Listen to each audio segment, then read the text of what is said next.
ये कोई आम कैदखाना नहीं था, ये एक प्रयोग था। इंसान की हिम्मत, उसकी सोच और उसकी आज़ादी की चाह को कुचलने का प्रयोग।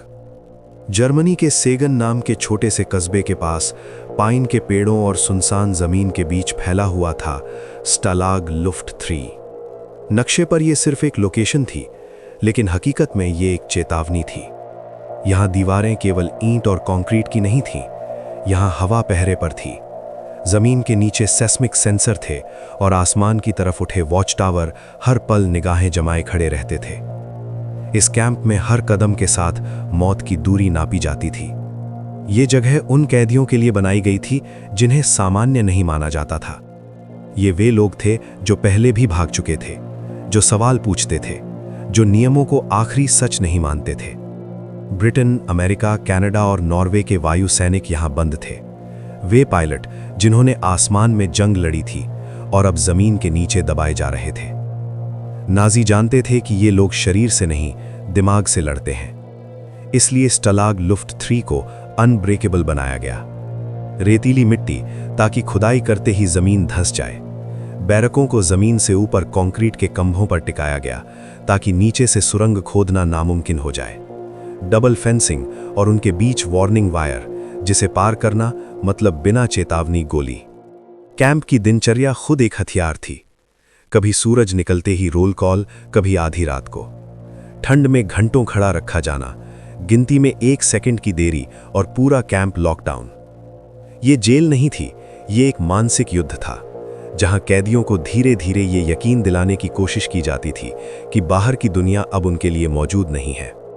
लेकिन इसी जेल में एक आदमी था जिसने दीवारों को नहीं, उनकी कमजोरियों को देखना शुरू किया। उसका नाम था रॉजर बुशेल, RAF का पायलट, बार बार भागने की कोशिश करने वाला और हार मानने के खिलाफ जिद्दी। जर्मनी की कई जेलें उसके लिए सिर्फ रुकावटें थीं, अंत नहीं।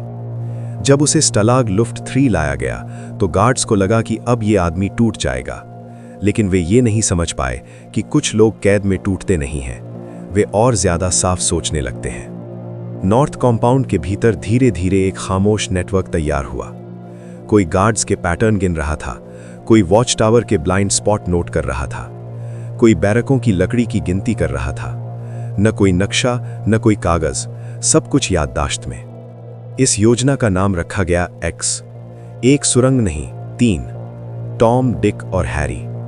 अगर एक पकड़ी जाए तो दूसरी जिंदा रहे, अगर दूसरी भी नष्ट हो जाए तो तीसरी इतिहास बदल दे।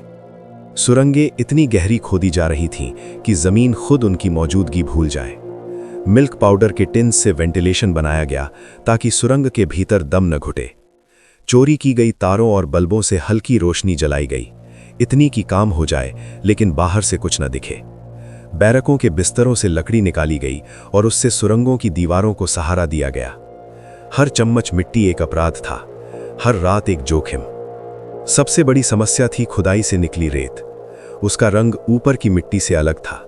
अगर जरा भी शक होता तो पूरा प्लान खत्म। इसका हल निकाला गया पेंगुइन स्टीम से। कैदी अपनी पैंट और मोज़ों में बने थैलों में रेत भरकर चलते, कैंप में टहलते हुए उसे जमीन पर गिराते और पैरों से इस तरह मिला देते कि फर्क समझ में ना आए। 600 लोग एक साथ नाजी सुरक्षा के नीचे रहकर इतिहास लिख रहे थे और किसी को भनक तक नहीं थी। लेकिन परफेक्ट प्लान जैसा कुछ नहीं होता। सितंबर 1943 में टनल टॉम पकड़ी गई और डायनामाइट से उड़ा दी गई। सुरक्षा और कड़ी कर दी गई, गार्ड्स बढ़ा दिए गए, चेक्स और सख्त हो गए। कुछ ही समय बाद 3 कैदी एक अलग सुरंग से भाग निकले। इसके बाद स्टालाग लुफ्ट 3 पूरी तरह अलर्ट मोड में चला गया। डिक को छोड़ना पड़ा और अब सिर्फ एक उम्मीद बची, हैरी।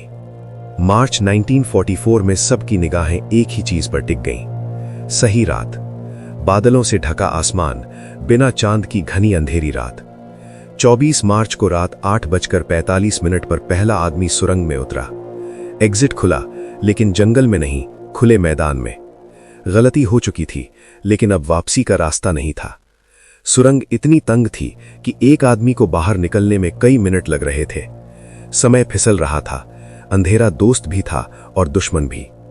तभी एयर रेड का सायरन बजा, बिजली चली गई और सुरंग अंधेरे में डूब गई। हर सेकंड दिल की धड़कन और तेज होती जा रही थी। सुबह होने से ठीक पहले तक 200 में से 76 कैदी आजादी की हवा में सांस ले चुके थे। 77वें आदमी को एक गार्ड ने देख लिया। अलार्म बज उठा, फ्लड लाइट्स जल गईं और सब कुछ खत्म हो गया।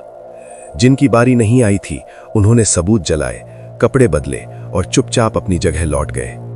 स्टलाग लुफ्ट 3 इतिहास में दर्ज हो चुका था। बाहर निकले हर कैदी ने एक नई जेल में कदम रखा था, खुली दुनिया की जेल। नकली कागज थे लेकिन असली डर भी। हर ट्रेन की आवाज, हर वर्दी की झलक मौत की याद दिलाती थी। जंगलों में छिपना, भूख से लड़ना और अनजान रास्तों में सही दिशा पकड़ना, ये सब किसी ट्रेनिंग से ज्यादा कठिन था। हिटलर के लिए ये सिर्फ एक जेल ब्रेक नहीं था, ये निजी अपमान था। पूरे जर्मनी में मैन हंट शुरू हुआ। गेस्टापो, एसएस और लोकल पुलिस एक मशीन की तरह चल पड़ी। बॉर्डर सील कर दिए गए, पास सिस्टम बदले गए। 76 में से सिर्फ 3 ही बाहर निकल पाए। बाकी को पकड़ लिया गया और चुपचाप मार दिया गया। रॉजर बुशल भी उन्हीं में से एक था, बिना ट्रायल, बिना कब्र। नाजी ये समझ बैठे थे कि उन्होंने इस कहानी को खत्म कर दिया है, लेकिन वे गलत थे। उन्होंने इंसान मारे थे, विचार नहीं। आज भी स्टलाग लुफ्ट 3 का नाम लिया जाता है तो ये सिर्फ एक जेल नहीं रहता, बल्कि एक सवाल बन जाता है कि जब सब कुछ तुम्हारे खिलाफ हो तो क्या तुम सोचना छोड़ दोगे या इतिहास बदलने की कोशिश करोगे।